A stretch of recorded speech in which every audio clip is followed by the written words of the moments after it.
महाराष्ट्र नवनिर्माण सेनेच्या दणक्याने गोंदवले खुर्द येथील पाण्याला मिळाली मोकळी वाट. पाहूया सविस्तर बातमी. मान तालुक्यातील गोंदवले खुर्द येथील सातारा लातूर महामार्गालगत असलेल्या गटारातील पाणी रस्त्यावरून थेट अवघडे वस्तीमधील नागरिकांच्या घरात घुसले होते. यावेळी महाराष्ट्र नवनिर्माण सेनेचे जिल्हाध्यक्ष धैर्यशील पाटील आणि त्यांच्या सहकाऱ्यांनी त्याचबरोबर स्थानिक पोलीस पाटलांनी या पाण्याला तात्पुरती वाट मोकळी करून दिली होती. याचवेळी त्यांनी मेगा इंजिनिअरिंग कंपनीच्या अधिकाऱ्यांना चांगलेच धारेवर धरत आंदोलन करण्याचा इशारा दिला होता. मनसेच्या या आंदोलनाच्या दणक्याची दखल घेत मेगा इंजिनिअरिंग कंपनीच्या अधिकाऱ्यांनी पोकलीन मशीन आणून रस्त्याच्या दुतर्फा असलेल्या अडचणींचे निराकरण केले.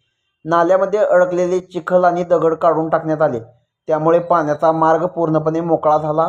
यावेळी मनसेचे जिल्हाध्यक्ष धैर्यशील पाटील, गोंदवले खुर्दचे पोलीस पाटील सचिन अवघडे, ग्रामपंचायत सदस्य अमोल पोळ, मेगा इंजिनिअरिंग कंपनीचे श्री सतीश, माजी सरपंच दादासाहेब अवघडे यांच्यासह गोंदवलेकर नागरिक उपस्थित होते.